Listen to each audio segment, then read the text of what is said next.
Bon les amis, l'heure est grave. J'étais parti pour faire mon 4-4-2 sur Leclerc, qui veut nous affamer. Alors moi, tout content, j'écris mon paplard et Vlatipak Macron vient dans la soirée via Le Parisien dire qu'il va emmerder les non-vaccinés. Non mais putain, je sais pas ce qu'ils ont en ce moment, mais t'as vu le tableau? Michel-Édouard Leclerc qui veut nous affamer, Macron nous emmerde, et le professeur Grimaldi qui veut nous laisser crever devant l'hôpital. Oh, vous allez vous détendre. Je veux faire un 4-4-2 peinard, et les mecs arrivent à 15. J'ai une femme et des gosses, moi, hein. Concertez-vous, bordel. Organisez-vous sur Trello et laissez une semaine d'intervalle entre chaque connerie que vous allez dire. Vous prenez un ticket et je vous fais un 4-4-2, c'est pas difficile. J'ai un site à faire tourner et j'aimerais bien garder un petit moment pour moi afin de regarder tranquillement les routes du paradis sans qu'on vienne m'emmerder. C'est possible ?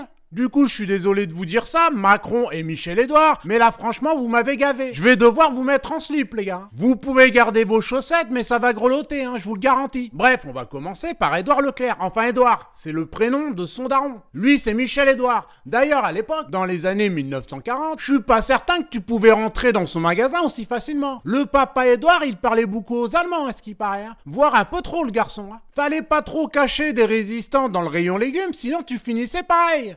Faut savoir que son daron, il a été arrêté après la libération. Si tu veux, il était copain avec Herbert Schad, responsable des opérations du sinistre commando IC 343 de Landerneau, et dirigé par le lieutenant Kruger. Rien que les noms, ça rappelle la série Papa Schultz. Bon après, niveau ambiance, forcément, c'était pas la même. La mission de cette unité, c'était de traquer les résistants et de les éliminer. Et selon l'Express, qui s'est procuré un procès-verbal de l'audition d'Édouard Leclerc, mené par un responsable de la résistance à Landerneau, Édouard a lâché quelques noms, dont celui de Pingam. François Pingam était un jeune résistant de 19 ans qui a terminé torturé et fusillé le 27 mai 1944 par les Allemands. Mais l'histoire se termine bien pour Édouard, puisqu'il échappera à son procès sur la base d'un certificat médical l'ayant déclaré irresponsable de ses actes. En ce qui concerne le fiston Michel-Édouard, c'est pas encore ça. Puisque Édouard a dit à Laurence Ferrari qu'il ne va pas rechigner pour interdire l'entrée de son magasin aux Français non vaccinés. Alors la présentatrice, elle est sur le cul, hein.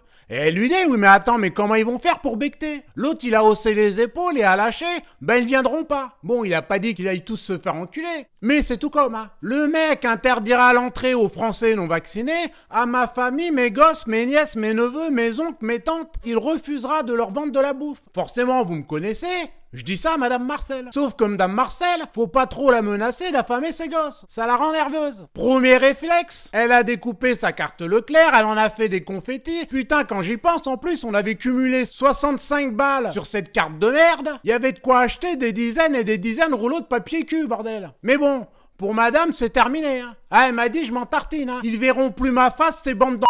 Qu'il aille sucer des en enfer, je lui pisse du cul. On va pas se mentir, je l'ai sentie un peu nerveuse sur ce coup. Et pour se calmer, elle a passé l'après-midi au téléphone avec toutes ses copines. Frérot, écoute-moi bien. Elle te les a chauffées à blanc. Il y a déjà tout le quartier de chez moi qui ira plus dans son magasin de merde. Tu rajoutes à ça les frangins, les sœurs, les tantes, les oncles, les amis et le club de Zumba. Je peux te dire qu'il va y avoir du monde chez Lidl et les petits commerçants. Écoute mon ami, j'ai de la famille en Martinique. Leclerc, ça va devenir un terrain vague. T'as vu que là-bas, faut pas trop les bousculer. Eux, tu les emmerdes, ils te font visiter l'île sans toucher le sol. Après 400 ans d'esclavage, le goût de la liberté, ça veut dire quelque chose. Domota, c'est le prisonnier politique détenu le moins longtemps de l'histoire du monde. Quand t'as 500 Guadeloupéens qui entourent le commissariat, tu libères le bonhomme, t'offres les gâteaux, le jus d'ananas avec l'ombrelle qui va bien, ils te font comprendre qu'au niveau rapport de force, c'est le peuple qui commande. Là-bas, ça se fait encore à l'ancienne. Et en rythme. Mais bon, on va pas se mentir, en même temps, moi ça m'arrange. Faut savoir que Madame Marcel, c'est une pro du caddie. Et ça me coûte une blinde. À chaque rayon, je prends des cheveux blancs. Et en plus, elle a cette manie de balancer tout en vrac dans le chariot. C'est un bordel sans nom. Et moi, comme tous les mecs, ça nous énerve et forcément, on range les denrées alimentaires correctement dans le caddie afin d'optimiser la place et ainsi assurer un meilleur rendement une fois arrivé au tapis roulant de la caisse enregistreuse. Bon, j'avoue que sur ce coup-là, on est un peu taré, les gars.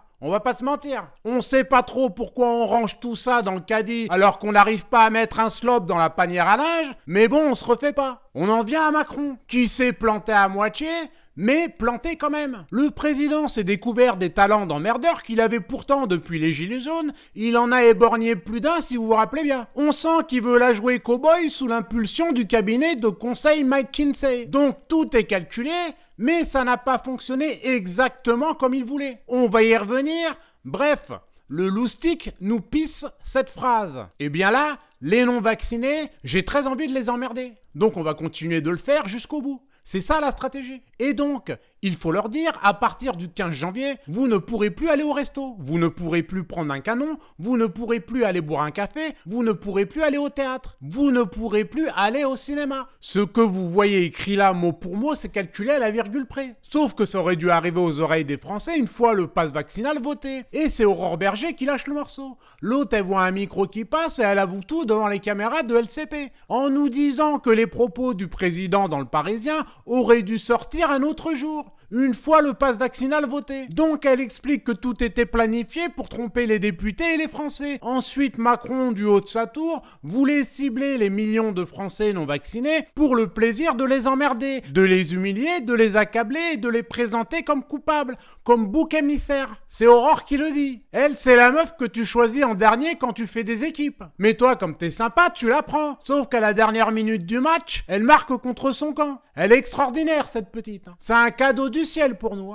Merci Aurore, nous on t'aime. Comprenez bien qu'il doit absolument accabler les non-vaccinés pour dévier la colère une fois le pass vaccinal voté. Sinon, c'est lui qui gratte le parquet. C'est aussi simple que ça. Ce qui intéresse McKinsey et Macron, c'est que ce pass vaccinal mène au crédit social. Et croyez-moi bien, si vous trouvez horrible les 2 dernières années, à côté du crédit social, c'est une partie de plaisir. Vous ne pouvez pas comprendre toutes ces mesures qui n'ont ni queue ni tête sans comprendre ce qu'est la finalité. Ce n'est pas de l'incompétence que de faire 15 tests à des enfants avant d'aller à l'école. Il faut garder la pression, exaspérer les Français pour arriver au crédit social. Tu leur fais signer ce que tu veux en leur faisant espérer que ça va s'arrêter. Et je rappelle que nous étions des complotistes quand on disait qu'il y aurait plusieurs doses. On en est au forfait, les gars. En réalité, ce n'est pas Macron qui va emmerder les non-vaccinés, ce sont les non-vaccinés qui emmerdent Macron. La dernière dit que ce sont les non-vaccinés, ce sont eux qui mènent au monde de la raison. Et de l'autre, il y a Macron et McKinsey qui mènent vers le crédit social. Si vous comprenez ça, vous avez tout compris et vous ne serez plus étourdi, perdu, accablé à vous poser des questions sur l'absurdité des mesures. Je rappelle que ce n'est pas de l'incompétence. Bon après, je pense que Macron est énervé aussi pour autre chose.